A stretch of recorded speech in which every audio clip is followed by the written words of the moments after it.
I'd forgotten how powerful the reality of that story was. It's a big story. You want to move the audience and give them lots of visuals. He goes, oh, it's not about the soprano, it's about the baritone. But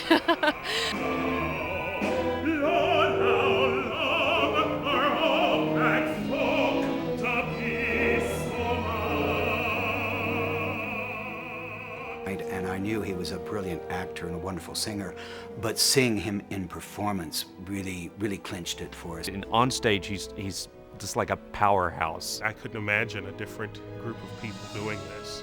This really was meant to happen now. The story flows from scene to scene, and the audience goes on that journey, and they have a wonderful time. Presentation of this program was made possible in part by a grant from the Ford Foundation, with additional support from Connecticut Public Broadcasting, the Office of Student Affairs at Penn State, and the annual financial support of viewers like you. Thank you.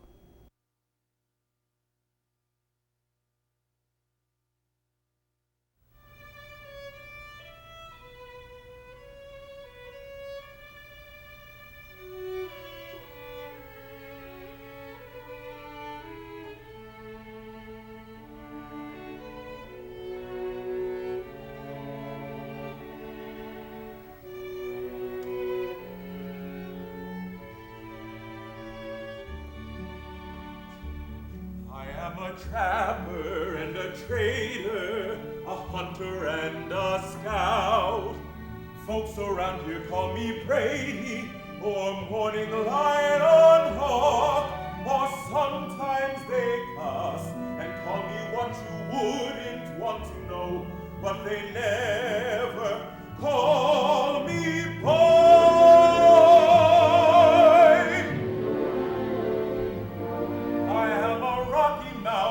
Mountain man, I am a red man and a white man and an African.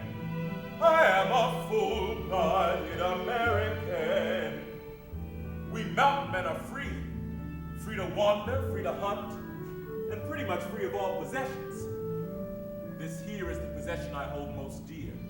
It's my possibles box. My possibles box, come now. You must know what I mean. You know the place where you keep every possible thing you might possibly need? Like your tobacco and your pipe and your flint and your steel and your patches and balls and your fry pan? That's where it got to. And nothing gets thrown out, because who knows? It's always possible. Why, looky here.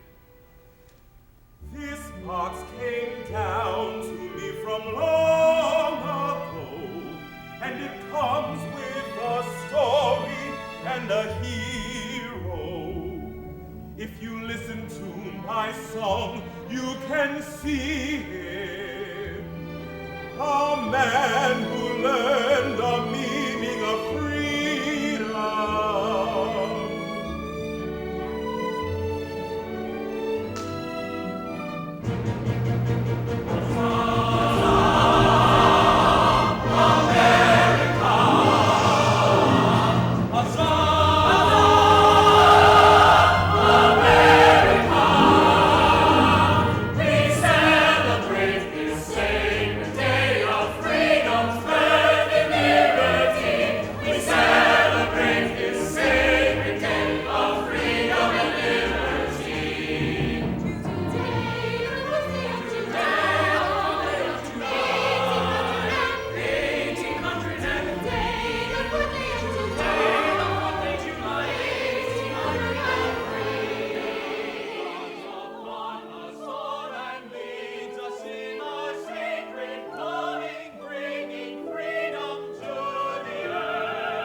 Great news comes out of Washington. President Thomas Jefferson announces this great news. We have this day obtained a treaty with France, wherein she grants the territories, Louisiana, and all the westward lands. We must explore this unknown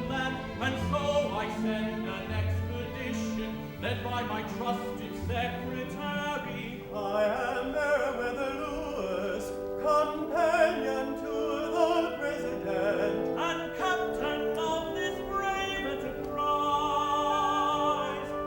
You are to journey westward to explore the land. A wasteland of wars and wandering Indians. Is to expand the wars, is to expand the land. New plantations.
but you must be some visiting Nubian queen.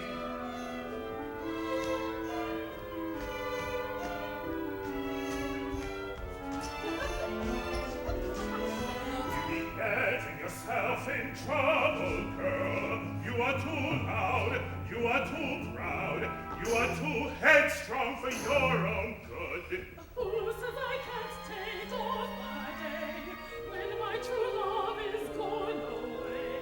Who says I can't fly out to say goodbye, love?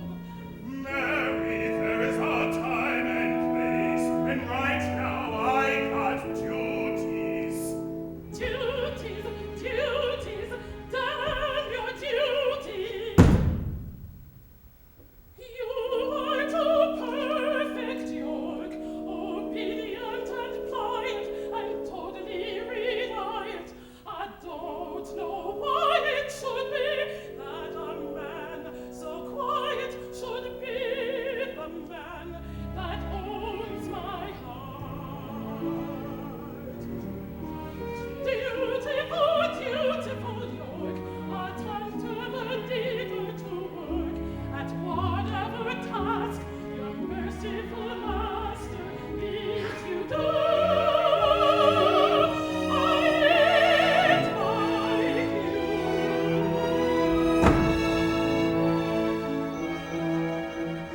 Beautiful, beautiful York, who's never been once known to shirk, to meet a request the white folk think best. Oh, faithful and the true, they're all over shoe. I ain't like you.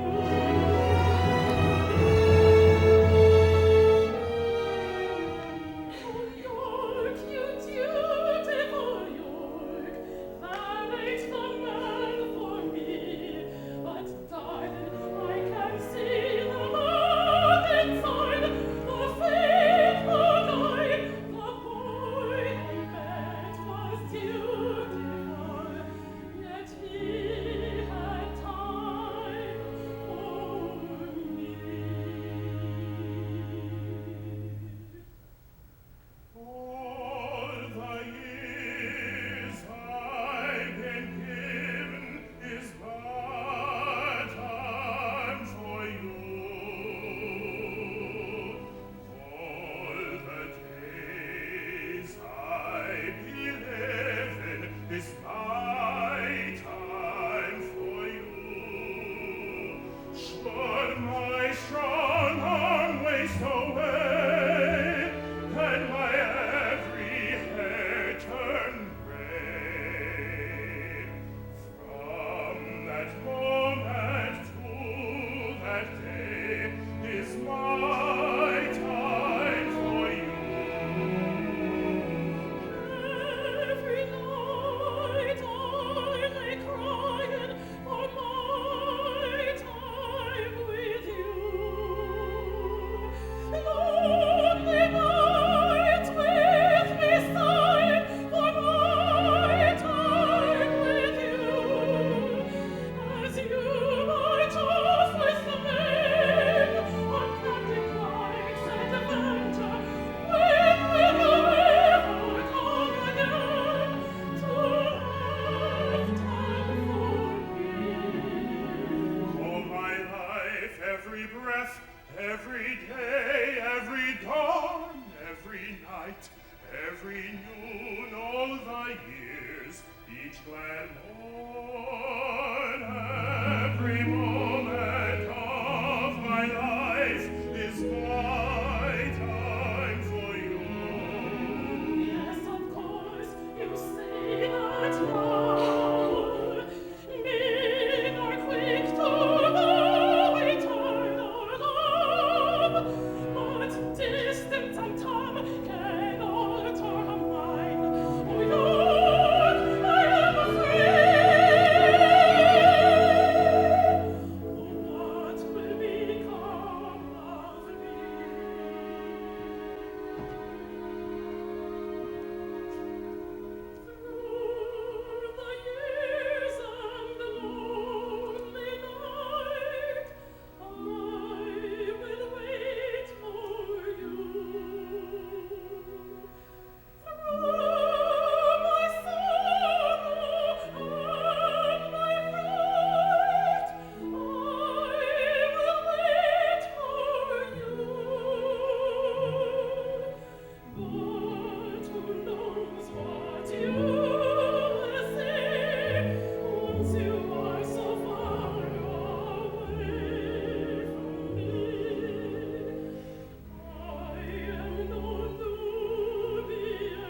Excellence, allow me to present for your inspection the stout young man from Kentucky, the first man of our crew. Men, pull in, fast and ready.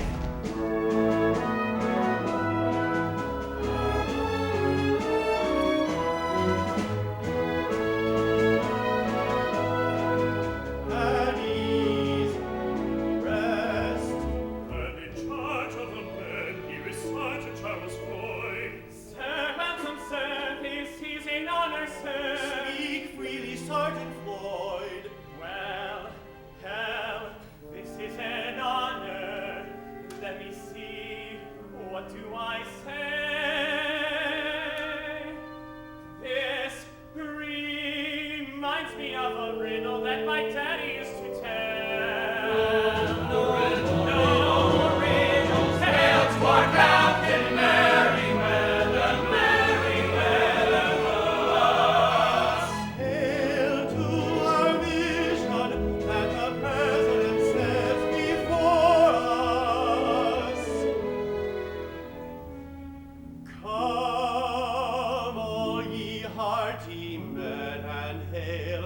Thomas Jefferson calls ye to seek the furthermost western field, though unknown dangers assault thee. Through river, prairie, field, and wood, was mountain to the sea, we form a daring brotherhood, the corps of discovery.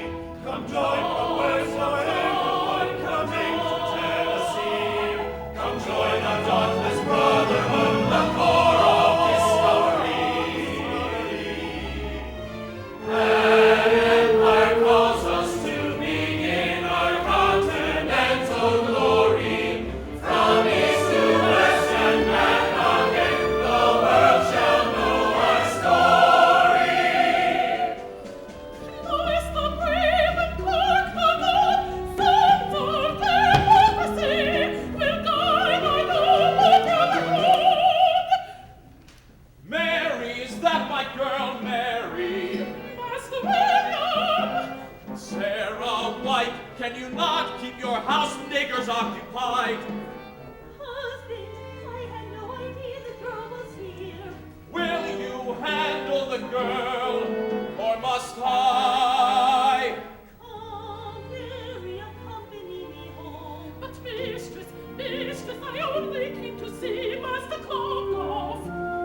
Is the brazen wench talking back?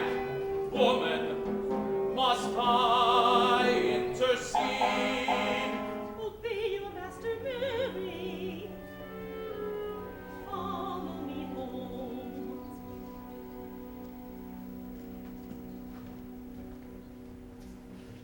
If this were to York, remember your promise, York, and I will remember mine.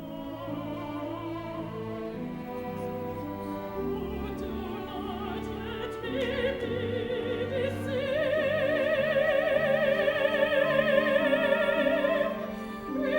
Return, my love, return, my love.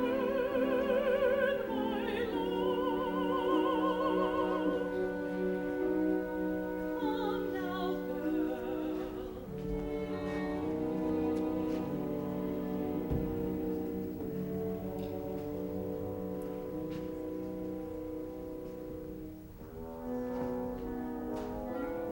Where is my boy? Gone, gone! Coming, Master George. Weak boy, the boat will leave without you, lest you bury. Just a moment, sir.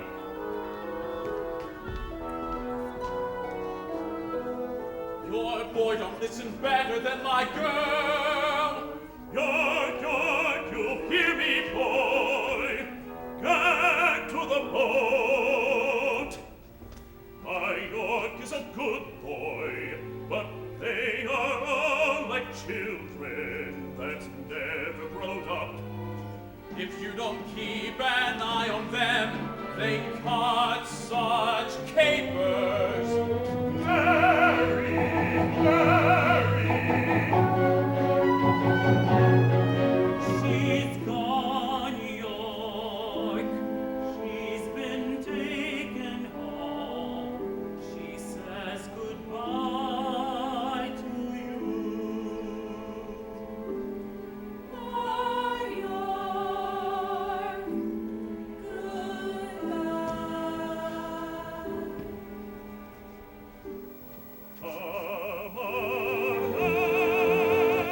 Nation's pride and country's good, our continental glory. From east to west and back again, the world shall know his story. His heart before me now.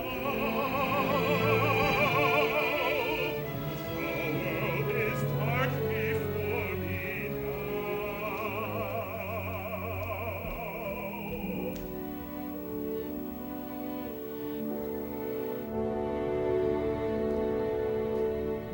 Onward to glory sail off the explorers, down to St. Louis, then up the Missouri.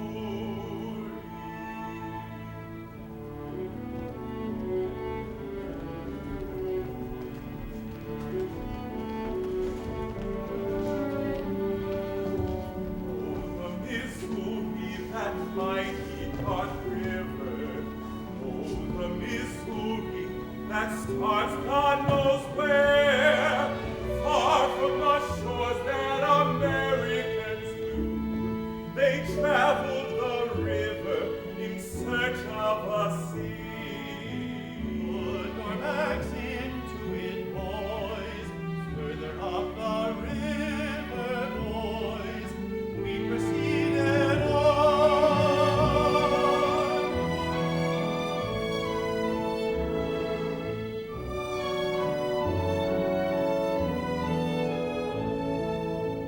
Oh, the Missouri, that black rushing river.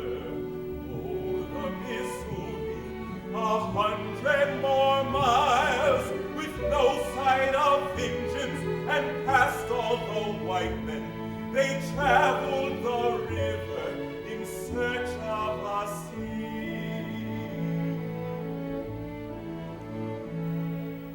I crossed this water and traveled on to wherever Master Clark says go.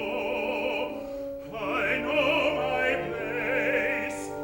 place is down below, and guilty is the only life I know.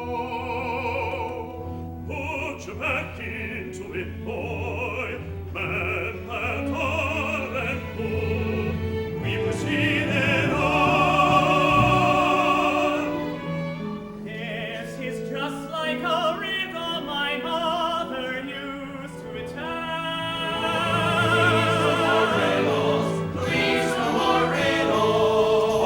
August the 1st, 1804, they traveled the river in search of its source.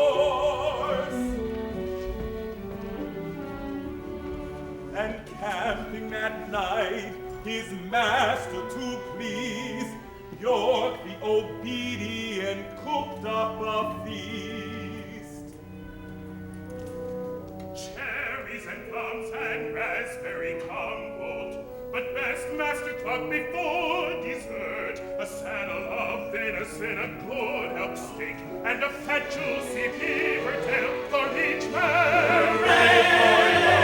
And in commemoration of this special celebration, every man receives an extra ration of whiskey. A generous notion, a glorious potion, whiskey, whiskey, hooray! Who do we drink our whiskey to?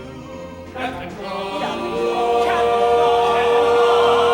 Happy birthday and many more returns!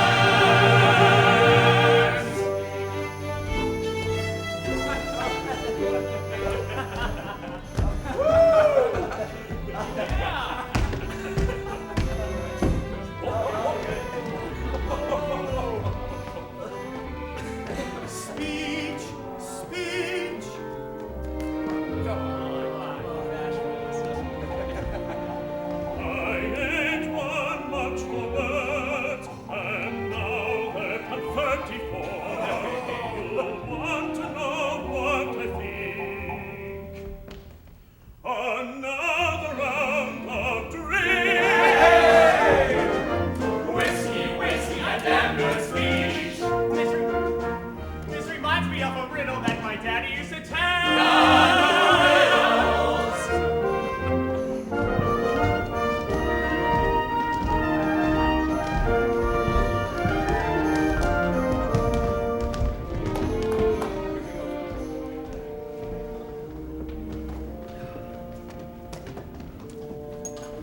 but their party makes me think of what may come in years ahead.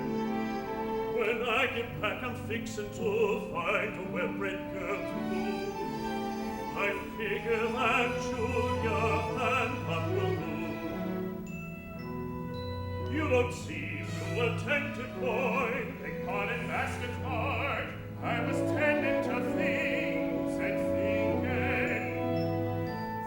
sir, if it wouldn't be good to be married myself. Why'd it be a right Christian thing? Nothing settles a boy down so well as a mate. When we get back, I'll see what I can do about finding you a good breeding girl. But the fire burns low, and we have plans to go tomorrow. Take first watch, you're come turning in. Good night, Master Clark. Good night, boy.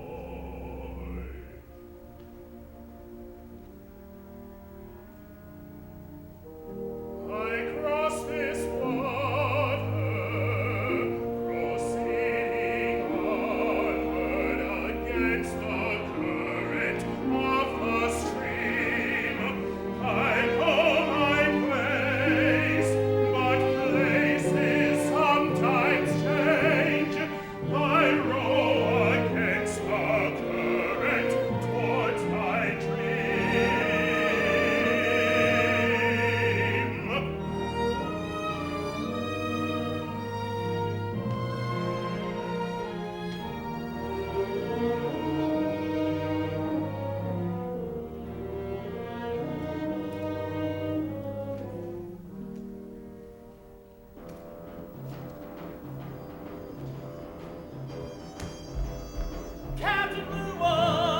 Captain Lewis, a band of Indians is coming into camp. A band of Alto Indians, they look friendly enough. Finally, our first encounter, and well met. We must now gain their trust.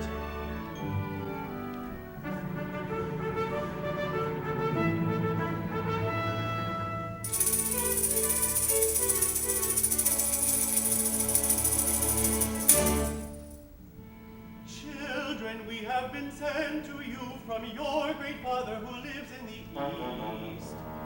And all of you, my children, and all of these lands and all of the waters of the mighty river have been given to the great Father who lives in the East. Your great Father, our great Chief Thomas Jefferson, will look after you, my children, and guard you in safety. Your loving great Father, who lives in the East. And this same speech continued with every tribe they met.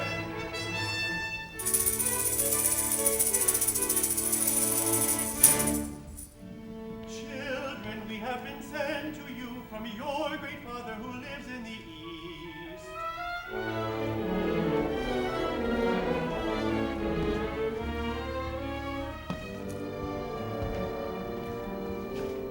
I don't think these savages ever seen a nigger. They are acting as if he was a leader. They will come to know better by and by. God knows his place, but it won't do no harm to show off what the boy can do. Your boy, come here and amuse our guests. Tell them a story, or dance or jest. I live in the house of my master William Clark, who provides for all I need. He may be useful and civilized, he who used to be wild and untamed as a beast. But if I was caught by Master Clark and lived in the wood in the wild, like a great black bear I was gone up there and dined on the Indian child. I was gone up there and dined on the Indian child. In practice I reigned before I was tamed, was lord of the forest and stream. Every raging beast would bend his knee to my Nubian sovereignty. Every raging beast would bend his knee to his Nubian sovereignty. Go out my hoping were no lashes, no chains, no stocks and no halter, no noose.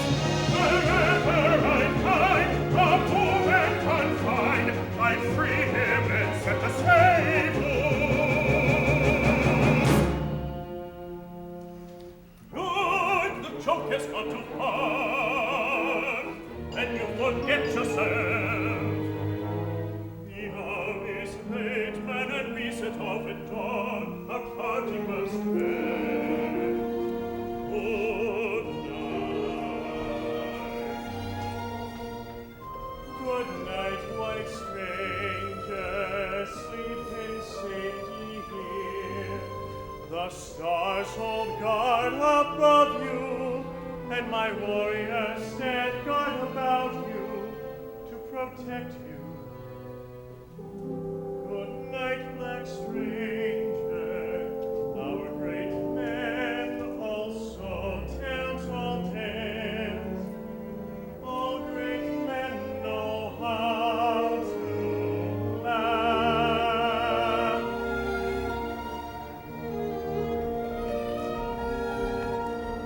Come, boy, no more stories tonight. Yes, Master Clark. I thought it was a right good story, York. Good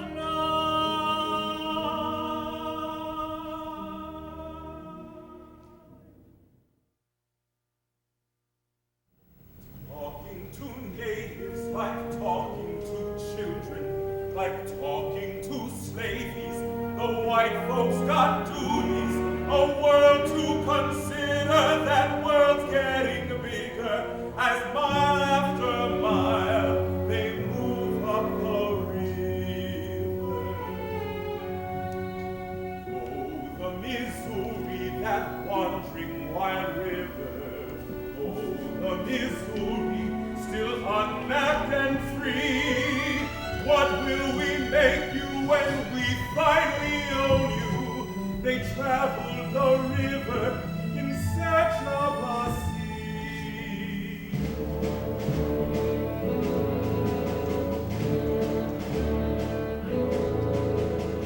March now, men, leave miles to cross. Put your bags into it, boys, and we proceeded on. And we proceeded on. That rope and pull some more. Ladies waiting for the same. Pull that cargo, lift that chain.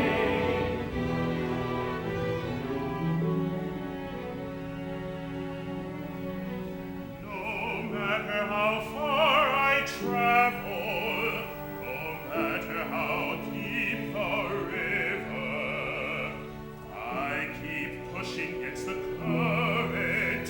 Lord, teach me to find my place. Pull that rope and pull some more. Janie's waiting for the same. Pull that cargo, lift that chain. She's waiting at the door. Pull that rope and pull some more. Janie's waiting for the same. Pull that cargo, lift that chain. Captain Lewis, Master Clark, Sergeant Ford is town.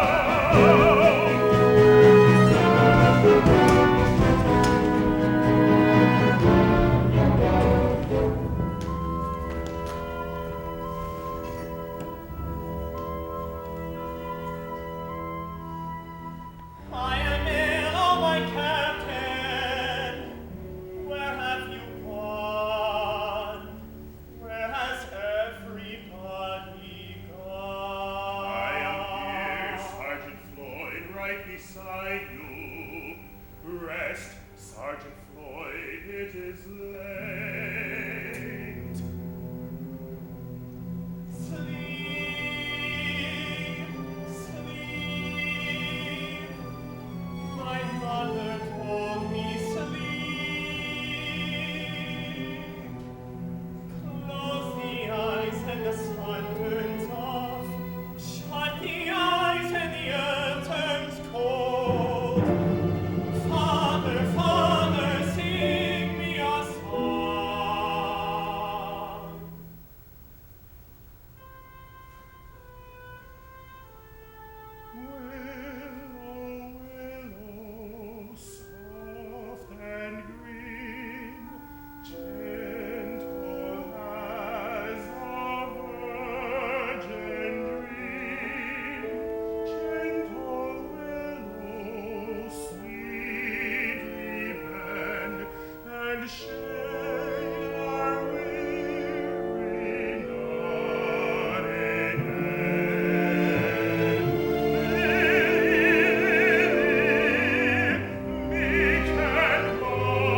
to have my brother.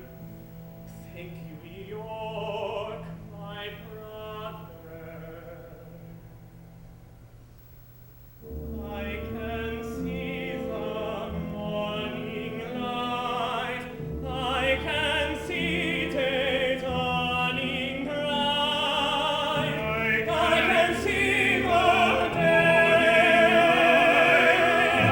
I can see that long light. Day has come.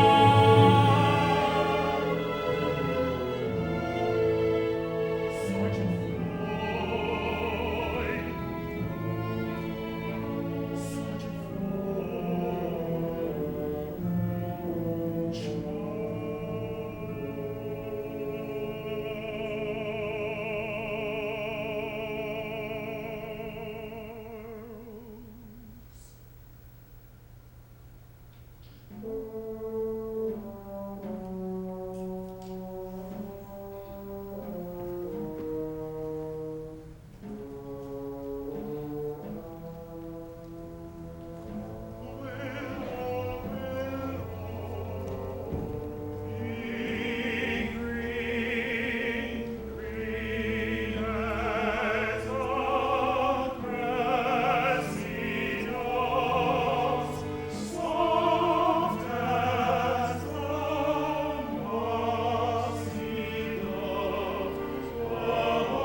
see is equal. Every place I go is free. America, best rouse yourself and let me walk free in the light.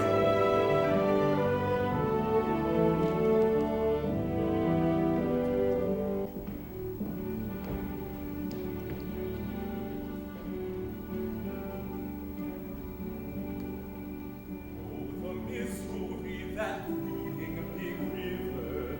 Oh, the Missouri, more dangerous than known. 600 miles and you've taken a victim. Here lies a sergeant as bold as a loan. But we proceeded on and greeted our new dawn. For life is still ours and our nation to find the ocean. Beckons like a vision.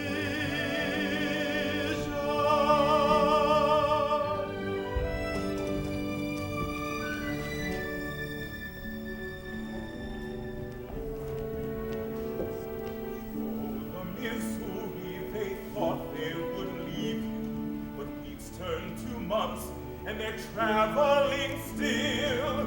Winter will hit them before you will quit them, so they all bunk down for the blizzard to come. Among peaceful natives, the tribe of the Mandans, who would not abandon them to winter's cruel life, befriended by Indians in winter's dominions, they found a new ally, an Indian lass.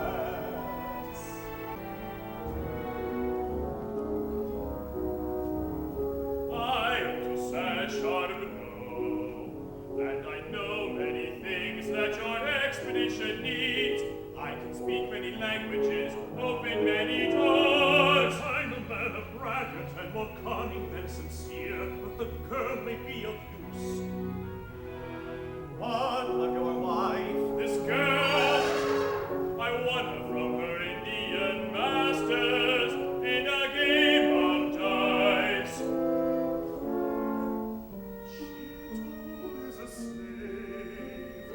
Even in this Eden are there slaves. They call her bird woman Sacagawea, and through her you can speak to all the tribes from here to the Rockies. We will take Sacagawea as a translator. She goes nowhere except with me. Then I suppose that we must take you both. She came from the Westlands, her husband a Frenchman. Her name meant bird woman, and bright like a bird. When spring came upon them, she hastened to join them and share in the dangers and wonders to come. Dependent upon her came one new explorer, our tiniest member, her new infant son.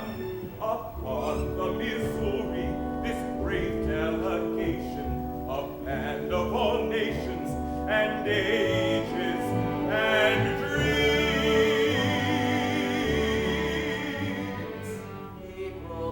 April 25th. I measured the altitude of the sun at 9:45. A fine day we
what should appear there?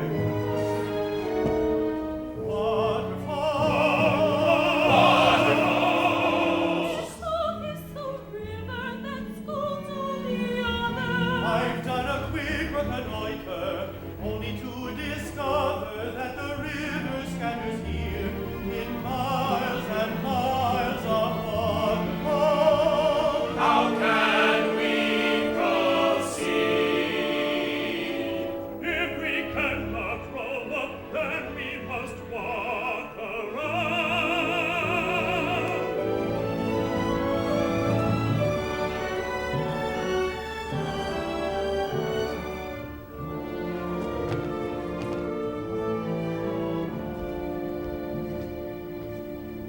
And so they carried upon their backs 4 dragon wagons built on the spot, their boats, and all their supplies.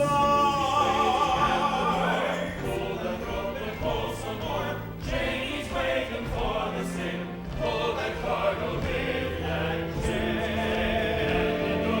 Pull that rope and pull some more. Janie's waiting for the same. Pull that cargo with and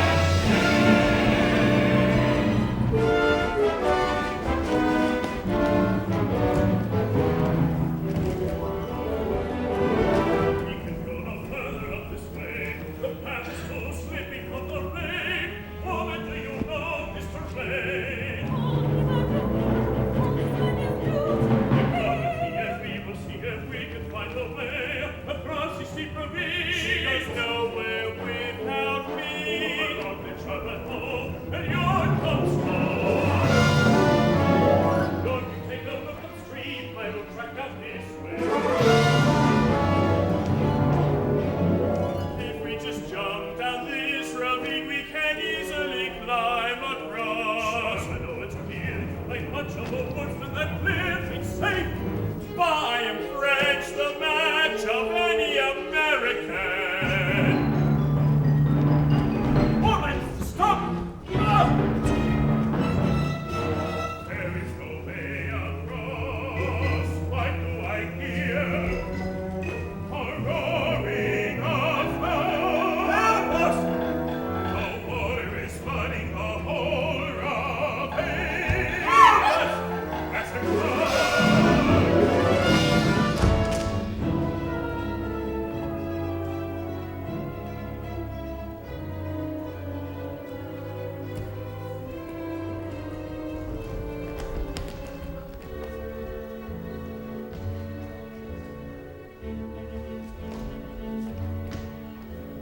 Safe from the storm, all survived the flood waters.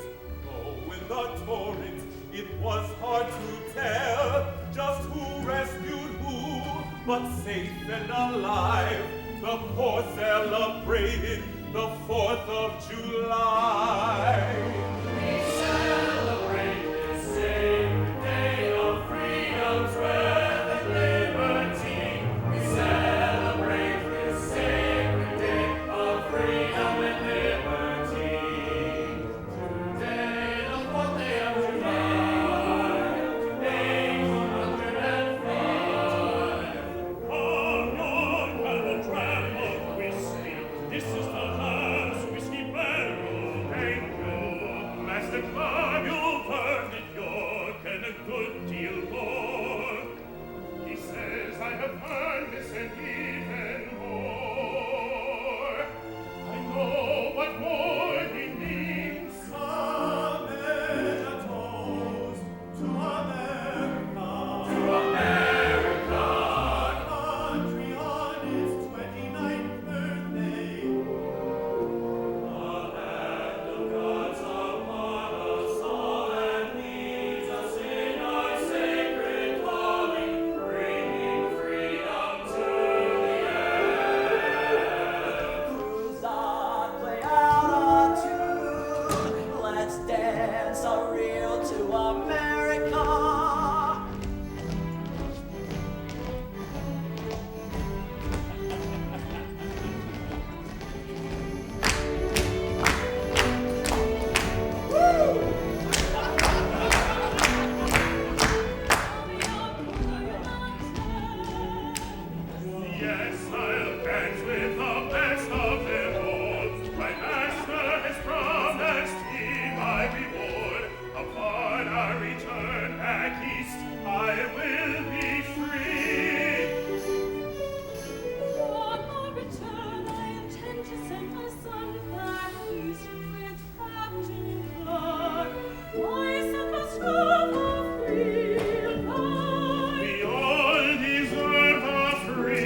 children and my children will be free.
Under their great white father, Thomas Jefferson. My father does not live in the East.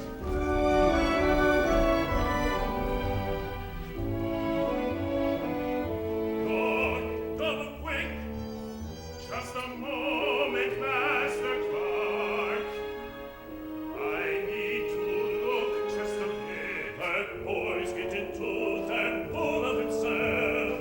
Lord, they will weak it at least, and use his place again. The western ocean, so long wished for, finally found. Now what will become of me back east? My people's father does not live back east. Our mother is the earth, our father is the sun. And we have sprung from this secret ground, like the cottonwood. Go tell the clouds that they are on my strange white earth they've never seen. I have done yet but little indeed, to further the happiness of the human race. I resolve in future to live for mankind, as I have hitherto lived for myself. Tell the geese that their leader lives back east in a big wide house.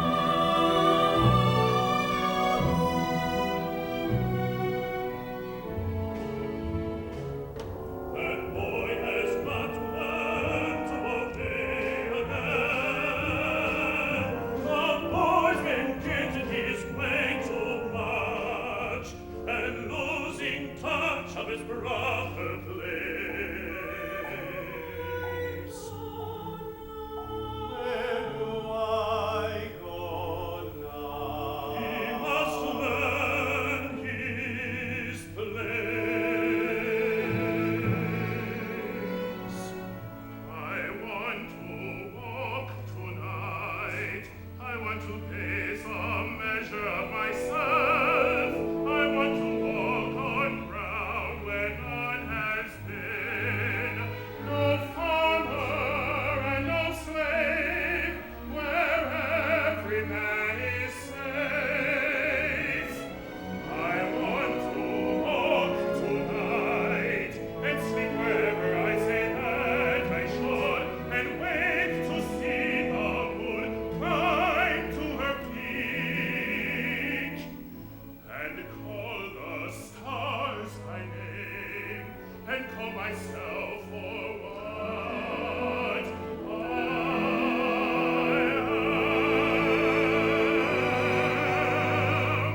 They found a pathway to the sea.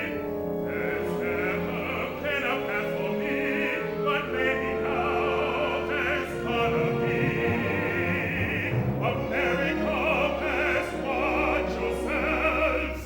I'm about to find you out and finally find myself.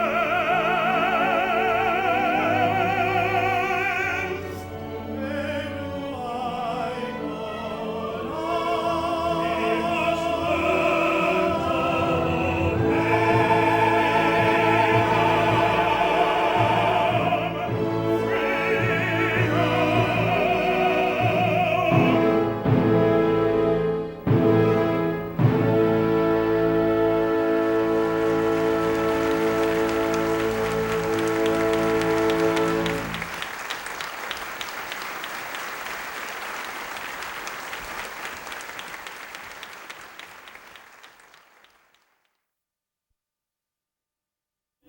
I think somewhere along the way I developed a strong social conscience. And I think the story of York is placed within what perhaps the great American epic, that story. But it's a story that most folks don't know, and I think this is a moment in history that story needs to be told. The whole opera, of course, hinges upon the relationships among three people primarily. William Clark, York, his slave, right-hand man, a man of whom he writes once in his journal, York, my other self. And this woman from history, who is lost to history, York's wife. We actually know nothing about this woman except that she existed. So that in creating the character of Mary, even the name is my invention.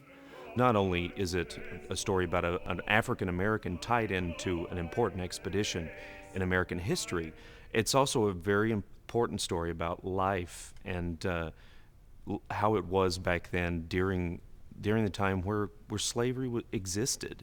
And I really hope that folks see the story of York and that we'll realize what our history has been, and that it will somehow cause them to make sure that things like that never happen again.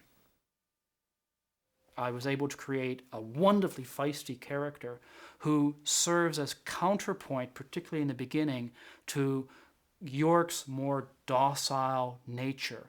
Mary serves York. And I think in some of the other characters that I've played, it's actually been about that character. But Mary's purpose is to highlight who York is and give him an opportunity to reflect and to show the audience different sides of things that he's feeling. I can only imagine what it's like to have gone through some of the lives that we're portraying. They've done a great job of making York and many of the other characters more than one side. Sometimes you see York in a funny way, sometimes you see York in a happy way, and sometimes in a sad way.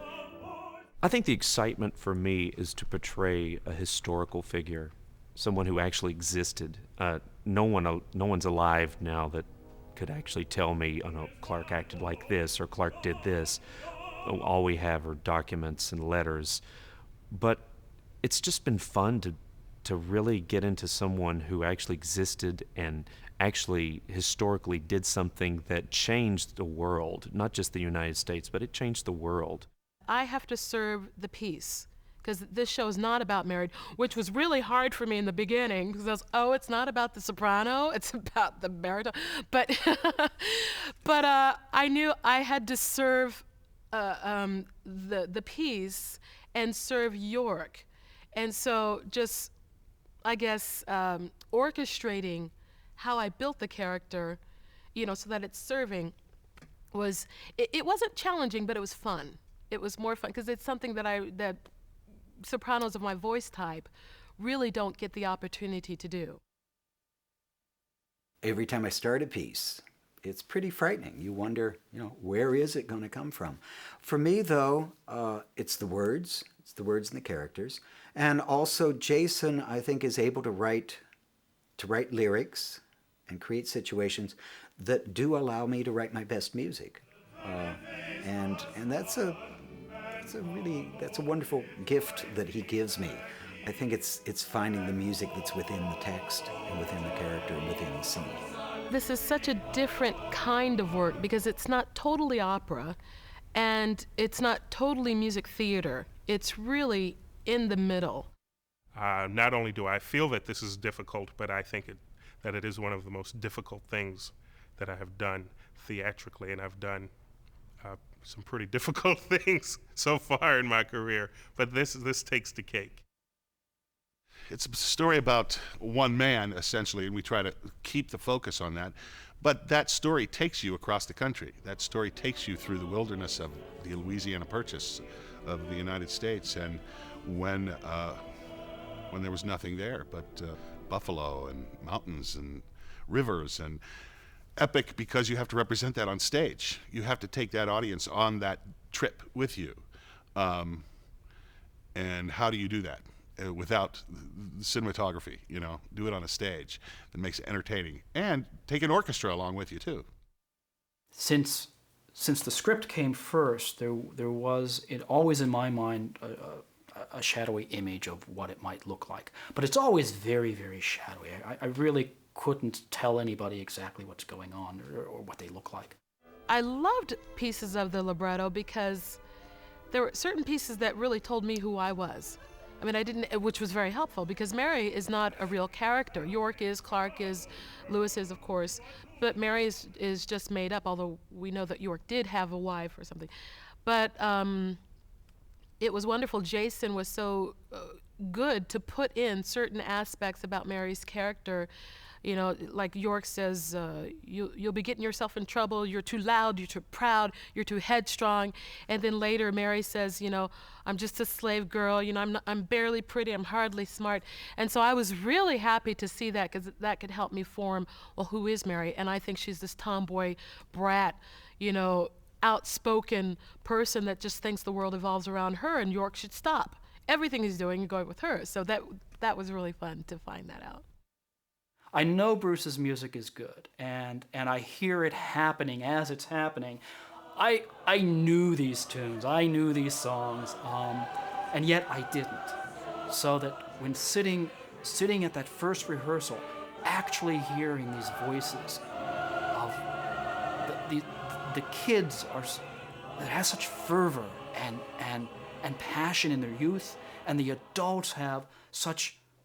They embody these characters, so that when singing Bruce's music, it happened. It was there, not just a thought. My focus is always on the emotion of the characters involved and how you make them real people. We were blessed with some very fine actors, not just singers. Singers, yes, but actors too, in that they were able to bring these people to life. Leonard's a great guy, both on stage and off stage. And on stage, he's just like a powerhouse. He's powerful dramatically, musically, and of course physically. And off stage, he's like a teddy bear.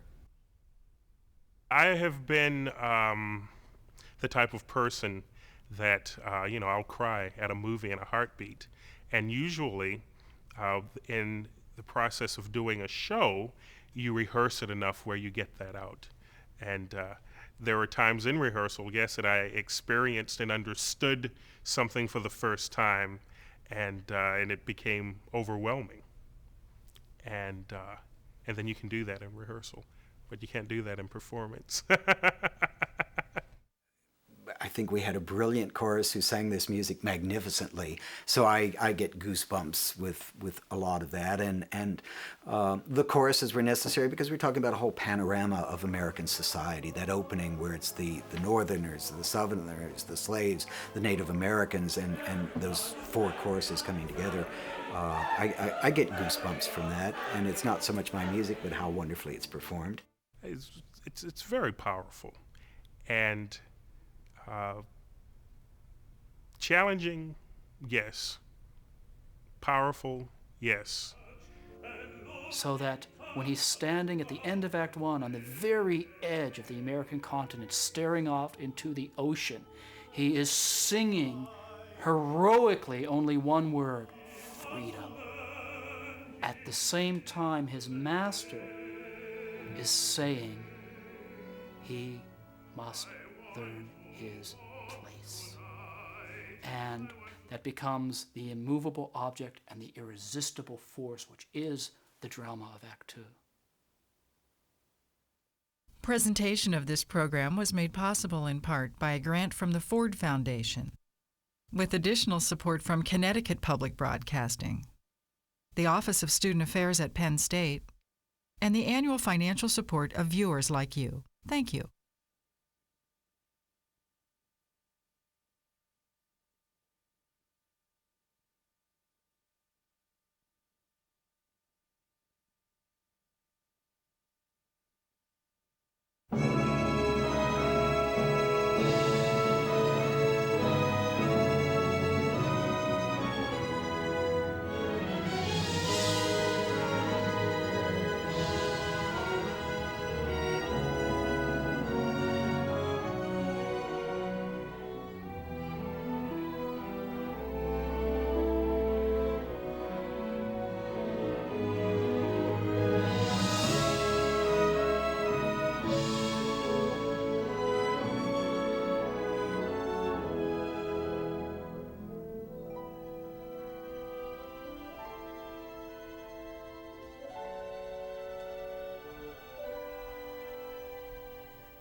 propose a toast.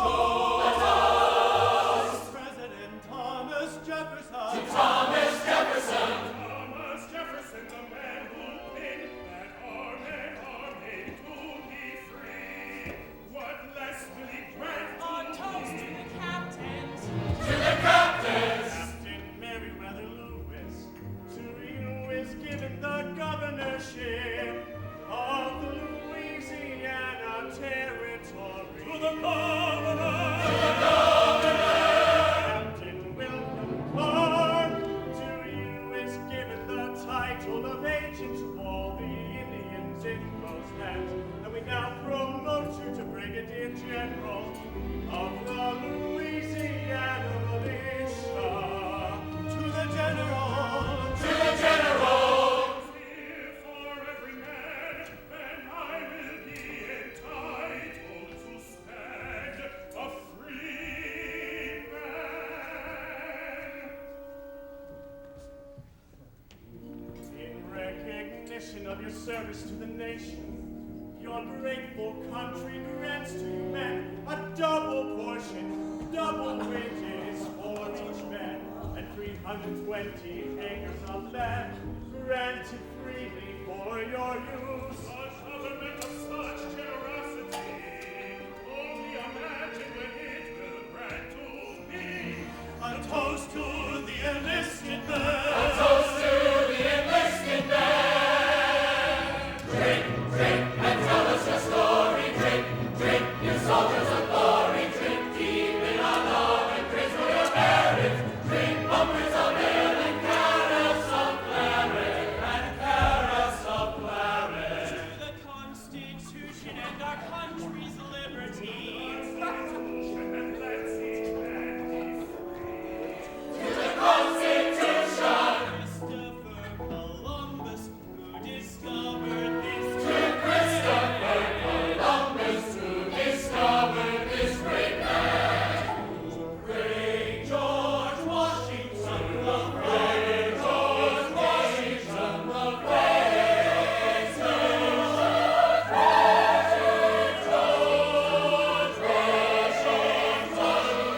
the great George Washington, the Come, a final toast before daylight to Captains Lewis and Clark. To Captains Lewis and Clark, what's up, America? What's up, America?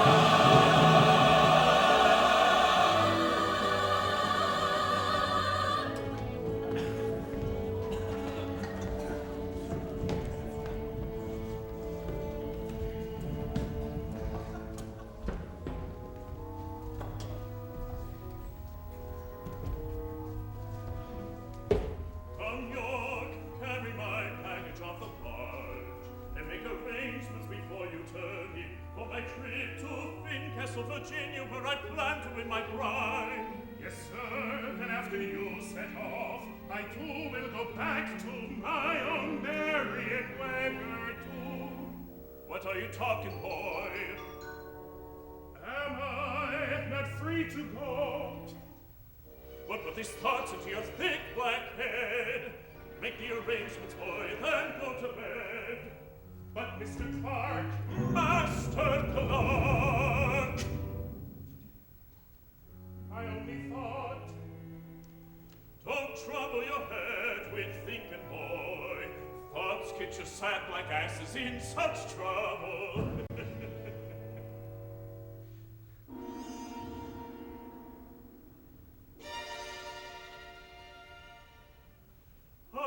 I see you were worried that once I am married, I would no longer need my faithful servant. I promise you, York, so long as I'm alive, you will always have your service. I was hoping, sir, for a different promise. I never expected to be paid in coin. I never expected to be paid in land. I never expected to be paid in government jobs or wealth or fame.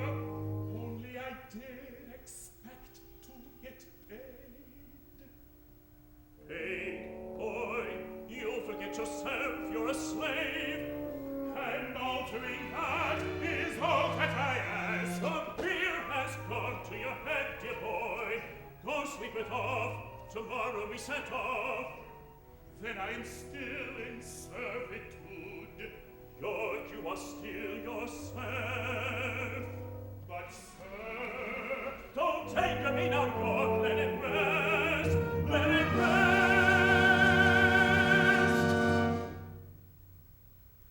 You are simply unaccustomed to being home. That you shall pass. And give me that coat. It's a mockery to have a slave just like a sergeant.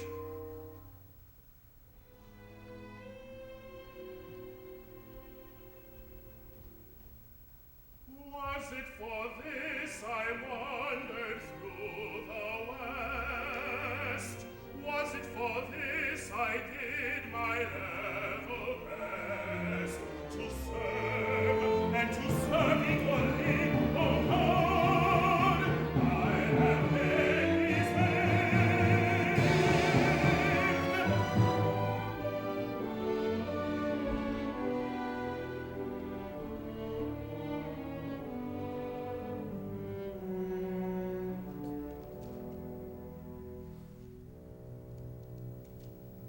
Have I been deceived, thinking I could have you? Have I let my heart play me like a damn fool? I know my place. I have always known my place. Even when I don't keep it, show me your fence and see if I don't leave it. Have I been deceived, thinking you'd be for me? Could I not conceive the stony rose before me? I know my place. We are the race that has no choice.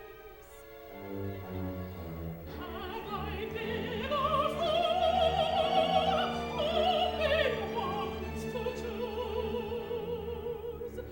And must I lose? Everybody says that everybody gets just what they deserve.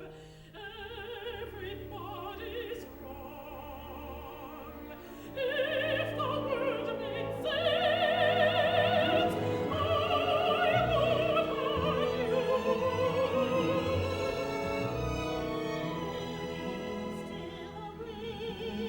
Mistress Williams, I cannot sleep. Crying child, Tosh, why so sad?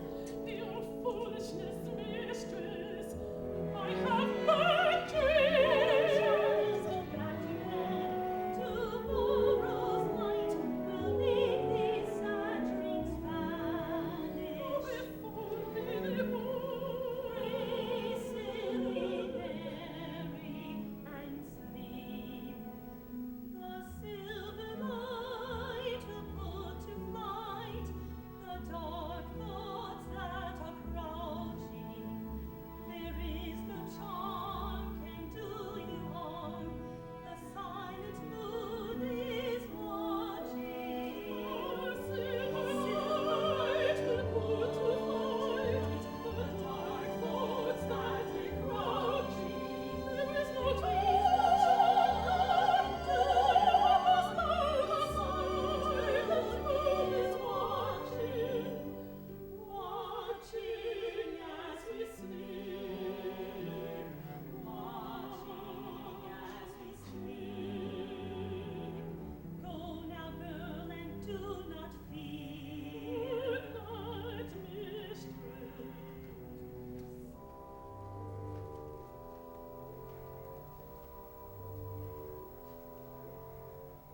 Well, wife, did you tell the girl? Not yet, Ezekiel. There will be time tomorrow. Tomorrow I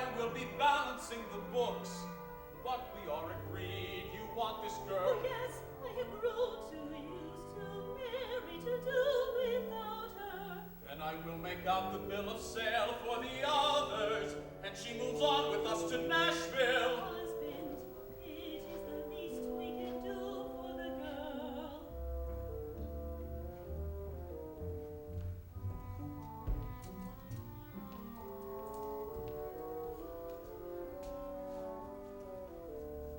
Captain Clark, my father tells me you have come with offers of some suit. Miss Anna, nearly I am no silken boy, amused with his own youth.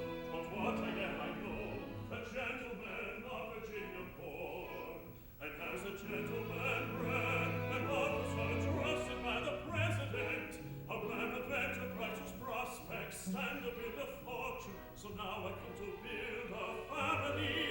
I offer you my enterprise, my trust, my name.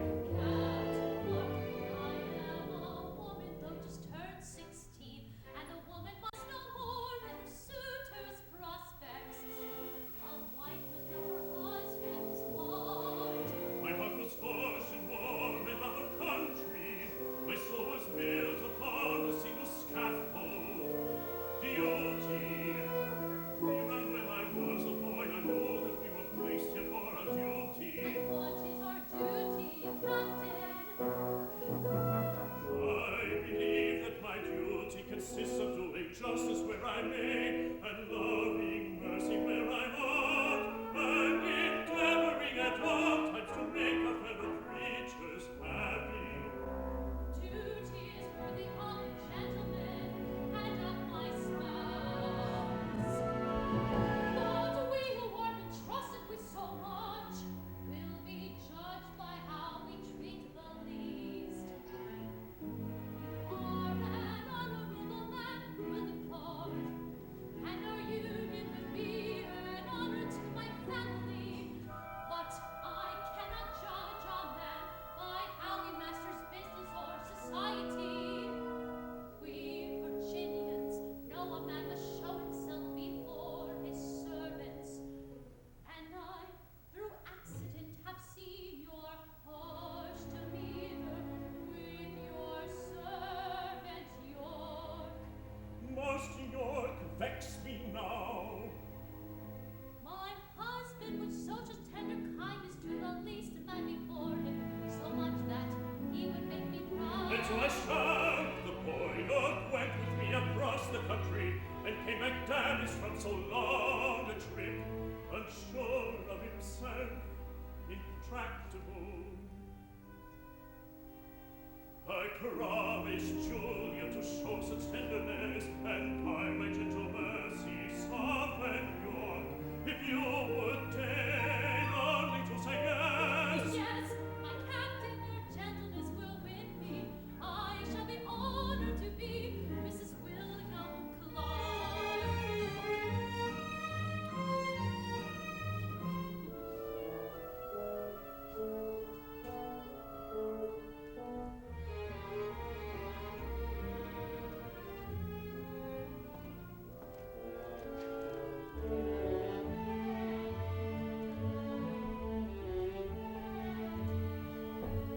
York, you must end this mulish behavior. You've been impossible ever since we came back, and now you're making folks think I am some sort of cruel master. I only live to serve, sir, as you have made certain I should know.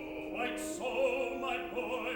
But since I am a tender-hearted man, I have decided to let you go ahead of me alone back to Kentucky and meet up with your Mary and marry her. Sir, is this some sort of trick? Does this look like a trick, boy?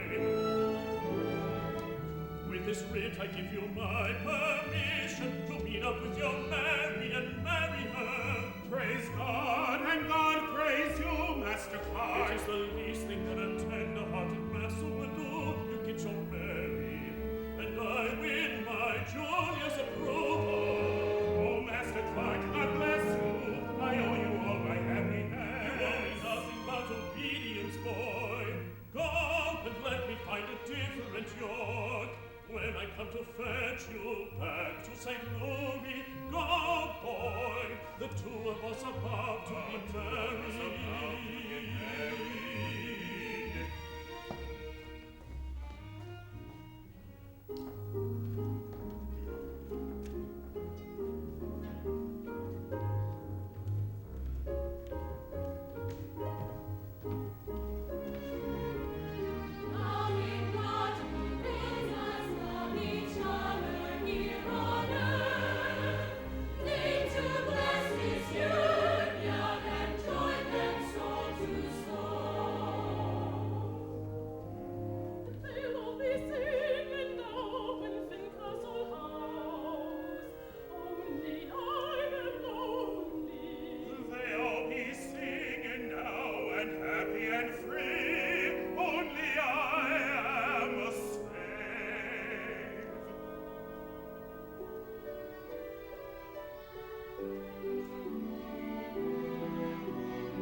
I too will have my stay in sickness and in health. From this day forward unto rest was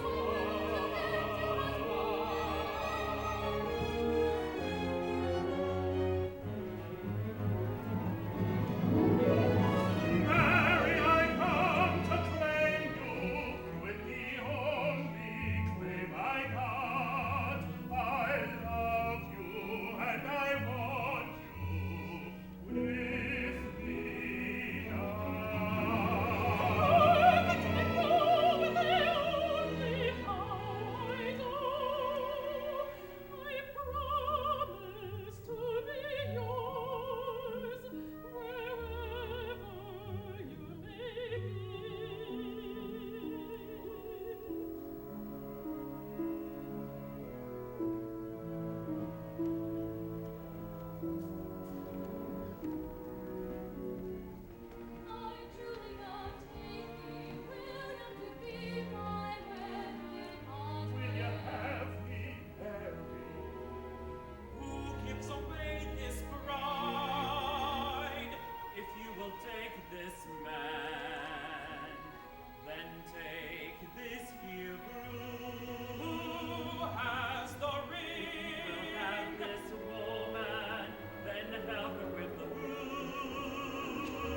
for you that would fetch a pretty $1. But your mistress here is too tender-hearted. It was all I could do to unload all the rest. The rest, my cousins, my aunts, all sold.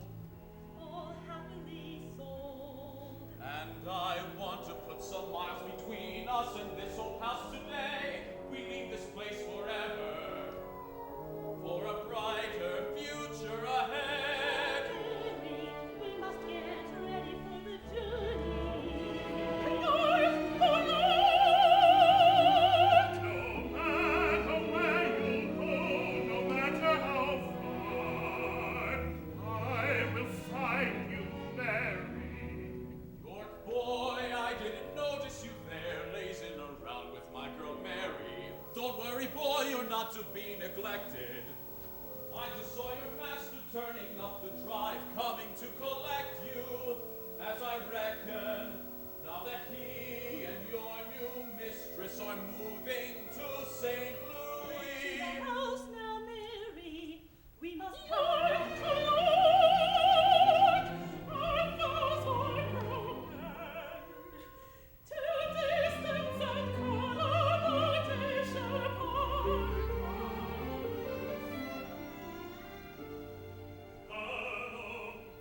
Hallo, Ezekiel.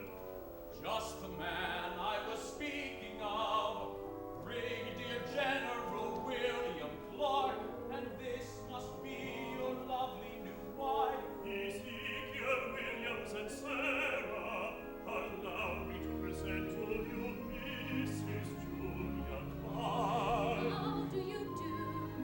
We are honored by your presence, ma'am. The honor is mine.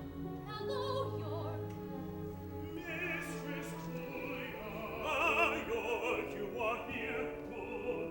You save me the trouble of tracking you down. We cannot stay as long as we'd like. My duties in St. Louis demand me. We must press on as soon as we can. York boy, follow me. My duties also call me away. We leave for Nashville this very day. America is clamoring. America is clamoring. The future beckons right. It comes so quick, distance and calamity. They are taking you away from me. Distance and calamity. It seems we have come at an awkward time. The maids are just saying goodbye. My husband is in a hurry to leave. You know how bull-headed men can be. My husband's also in a hurry to leave. A wife can only A wife can only follow. Come, York, follow me. America is entering a bright new dawn, and men of courage and enterprise will urge it on. Why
Stop that pagan hullabaloo. There's field work that's waiting, and it ain't getting done by singing. Come on, boy, don't you be so scared. What you say your name is, boy? Simon, sir! Simon, don't be acting like these lazy darkies here, and you'll work out just fine. Your new master Mitchell don't abuse his property, except if you be surly or rebellious. Yes, sir. You call me Master Michael, it's my job to oversee all of you field servants. You got any problems, you come to me. You make any problems, I deal with you. Understood, boy? Yes, sir, Master Michael. Understood. Good boy. Come here and look at what happens when you wait of service. Drag the boy out now.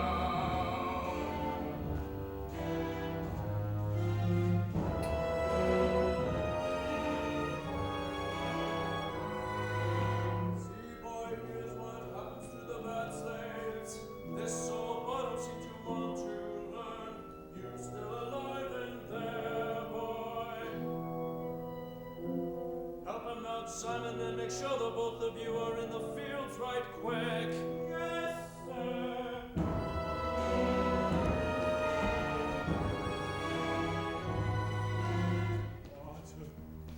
Water, please.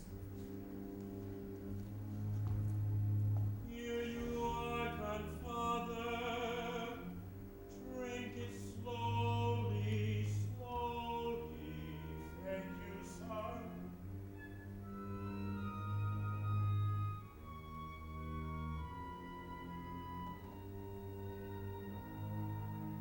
Who are you, boy? I ain't never seen you here. I'm Simon. I got sold yesterday.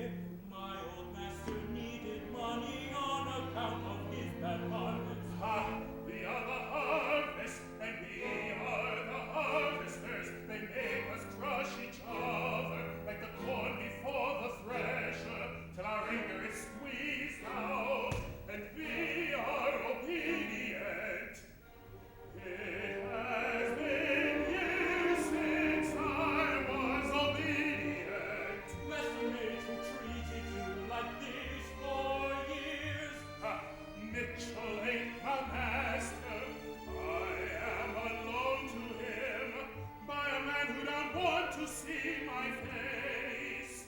Every 2 or 3 years I get loaned out to another place because I never learned to keep my place. I got sold outright by Master Williams and shipped here from Nashville. Nashville, your old master is in Nashville. Yes, Master Williams. Ezekiel Williams. Yes, He has a wife called Sarah. yes. Quick, tell me, Simon, do they have a slave that runs the house? You mean old Mary? Mary, tell me, Simon, tell me everything. When did you see her? How did she look? What did she say? How has she been? All the years and years since I have seen my Mary, my virtuous and modest Mary. She ain't all that modest the way that she yells at that daughter of hers. Daughter, she is married. She's mated with some slave from round about. Oh,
as the life you're used to. Believe me, sir, I am willing to adjust. We will not keep you, York. You have a pressing mission, and no longer need permission to depart. You'll find a horse and cart at your disposal. Oh, and this.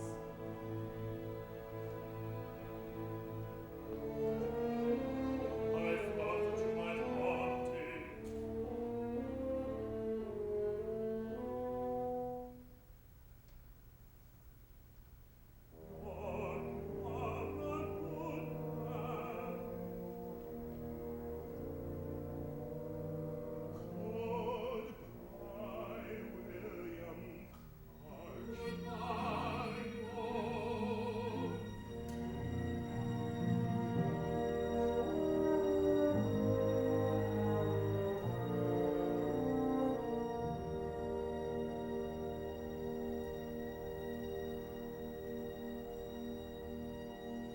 Now that it's come, no word can express sweet liberty.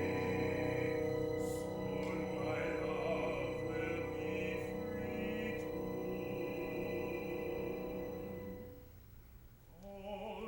although I suffered chain and whip and lost all liberty. There was a spirit wise and good that hovered over me and whispered every night and day a silent prayer, a single name, Mary.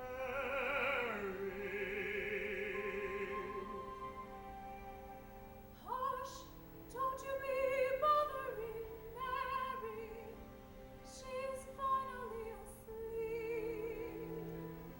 Then go and wake her, I have come to take her, just like I promised I would. Hush now you. Mother's taken with a fever and needs her rest. Mother, who are you? I am called Pacifica,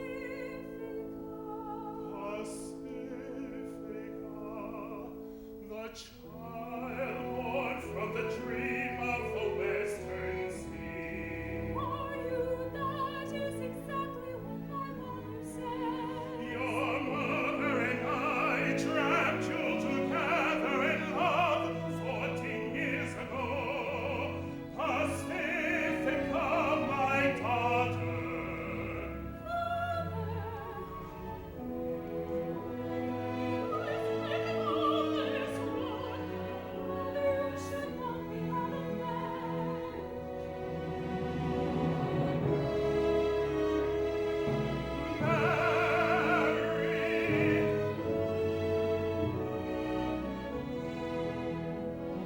Through distance and calamity, I have returned. Beautiful, beautiful.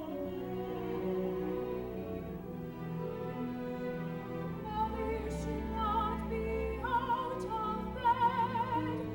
Our beauty so hard to cover.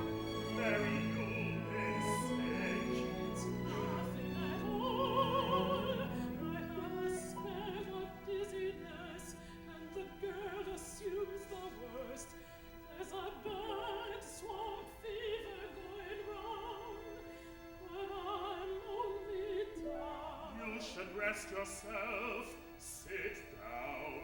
I'm fine. Oh, York, is it really you?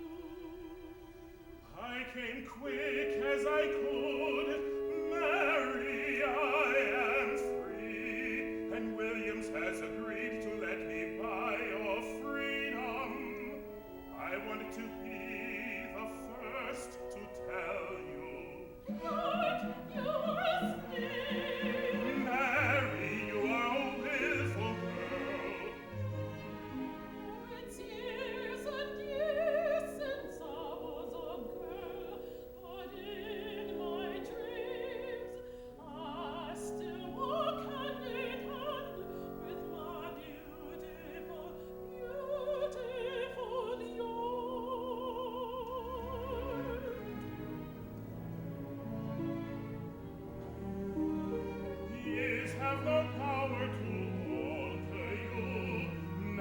has no power to change you from my beautiful, beautiful Mary.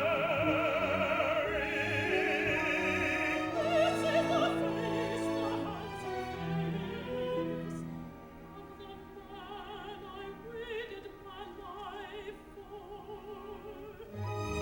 This is the face, the lovely face of the woman I walked the world for. Oh, York, I'm still a bit weak. Just let me sit and look at you. Look as long as you like. We have our whole lives at last to begin. I ought to be dancing, I'm so happy. But the surprise of seeing you's worn me out. You sneak, let me rest a bit, then after a nap. I will walk with you out of slavery and into our new life. I am no slave, as of this moment, at long last, I am free.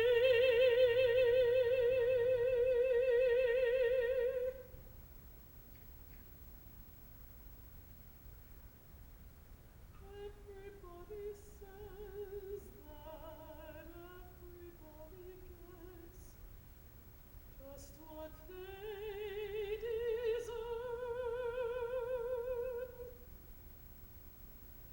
Everybody's right. I got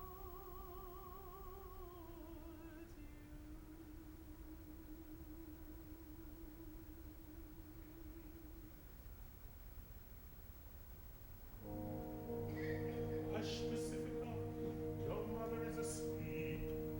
We'll let her nap a bit, then afterwards we'll pack up and leave. There's a world of things for us to be doing now.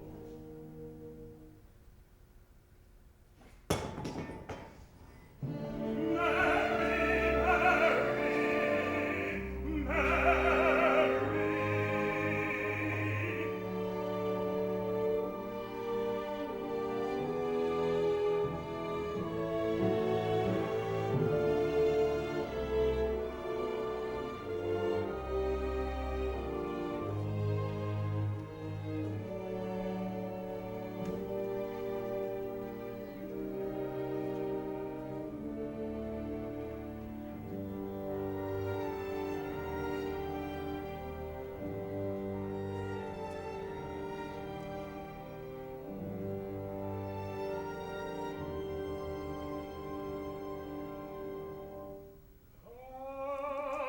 I lived my whole life chasing after a dream. It's dead now and buried. Child, I vow you will know a better world. Somewhere where you may wander and be free. Somewhere with children born in liberty.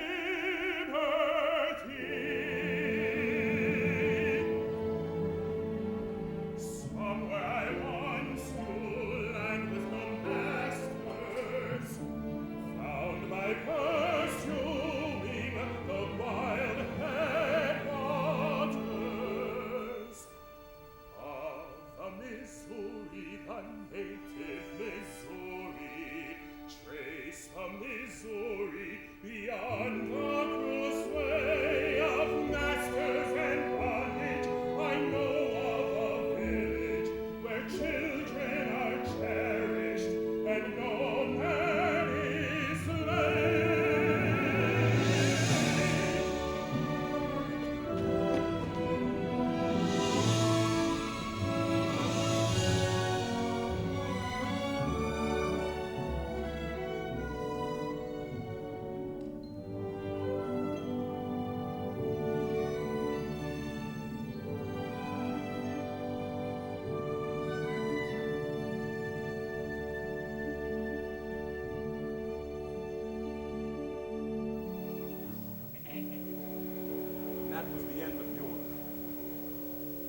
white man ever heard from him again, except for one curious report.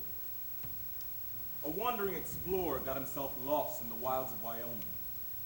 He came across a tribe of Crow Indians who helped him out. And one of the chiefs of the tribe, a tall, free man respected by all, was a black man, an aged Negro, who told stories of a time long before when he had been with Captains Meriwether Lewis and William Clark and traveled across America in search of the Western Ocean. Historians never believed that report, but it's true. I know, because you see, York did make his way back west, to the only land where he ever knew freedom. And when he died, he left this coat and this chest to Pacifica. And she left them to me, her son.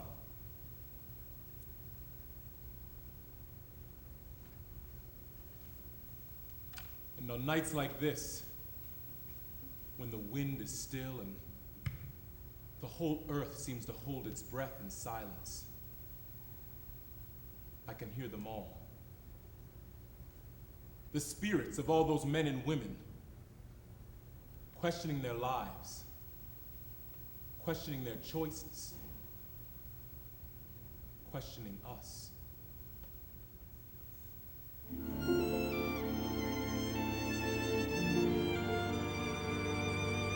Dream of the future, dream of our home.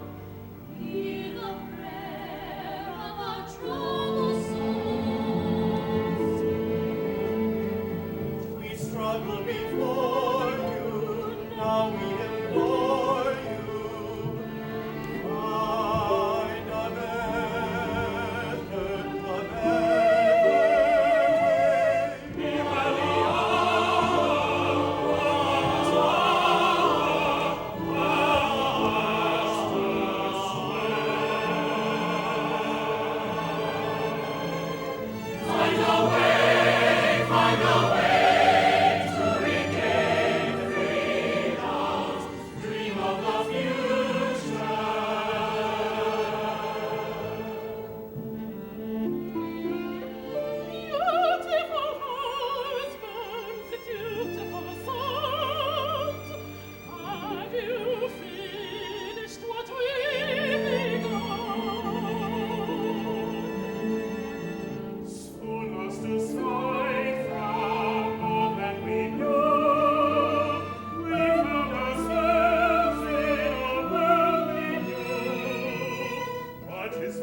the morning has broken again. Tell me the dream goes on, and the vision of freedom has won. The morning has come. The chains of night are shed for new freedom.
Presentation of this program was made possible in part by a grant from the Ford Foundation, with additional support from Connecticut Public Broadcasting, the Office of Student Affairs at Penn State, and the annual financial support of viewers like you. Thank you.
I know I wanted it to have a kind of American feel, especially when we're telling the story of the expedition. Those guys, are going to be singing something that's akin to folk tunes, and although I don't quote or use folk tunes in it, there's that ethos there. I think York and Mary are very, very much in love, and so it's kind of grand, passionate, very lyrical music that they're singing, and I knew I wanted that.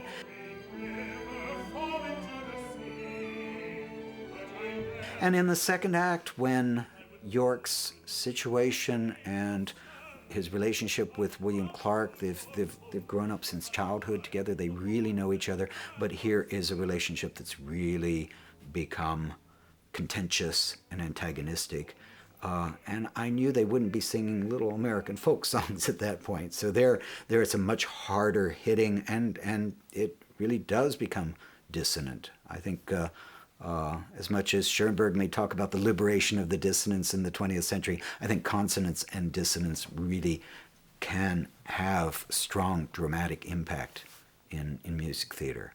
Certainly that's probably for me, that ultimate confrontation between Clark and York. It's not going to be pretty music. It's not a pretty scene.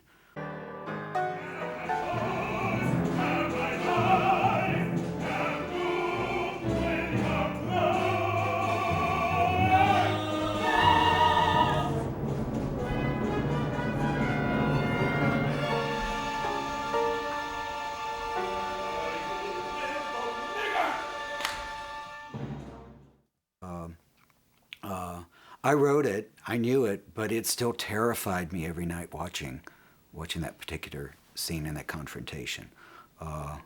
It was truly disturbing. And each night in the theater, I think at the end of that scene, there's utter and complete silence. I mean, I think it was a very effective, powerful scene. Getting all these pieces in place for this production really took a number of years, and we knew early on that we wanted one of the Penn State orchestras to be in the pit for the piece. We have a wonderful new conductor at Penn State named Gerardo Edelstein, and I think maybe the week after he arrived here, I said, Gerardo, I'm writing this opera. Could we use the chamber orchestra? And we chose the chamber orchestra because they're smaller. They would fit into the pit, and Gerardo said yes immediately. And so then, as I was composing the piece, I always knew there would be a particular size of orchestra and a wonderful quality to that orchestra.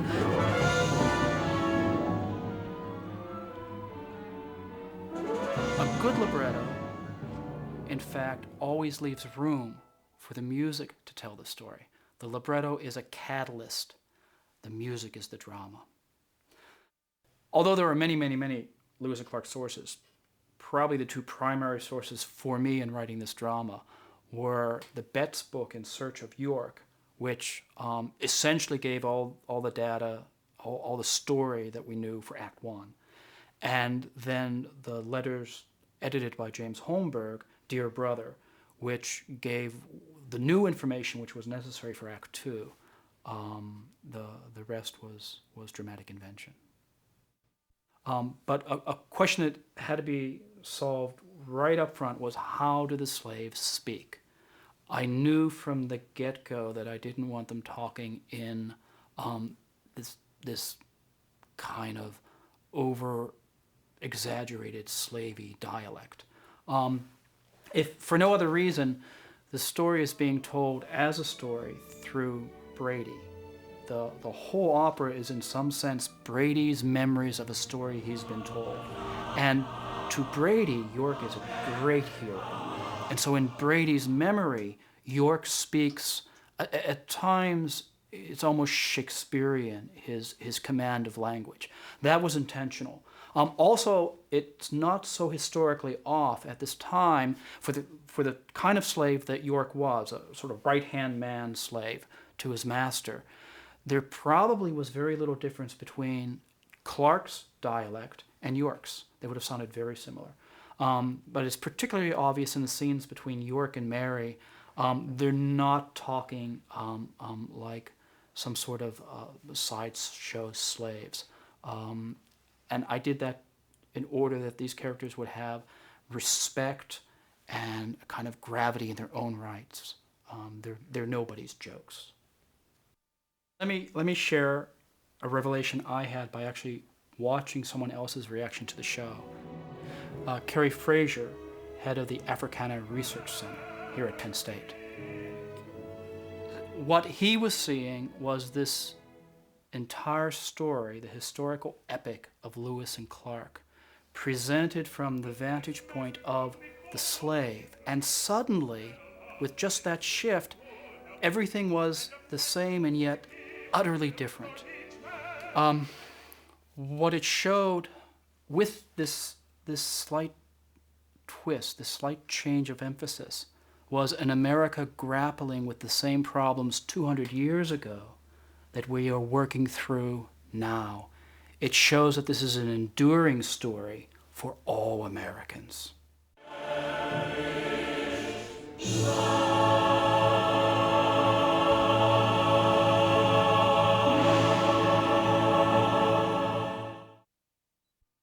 For a copy of this video, contact Penn State Media Sales by calling 1-800-770-2111 or by fax at 814-865-3172. This video may be licensed through Penn State for closed-circuit television, museum exhibition, or for footage.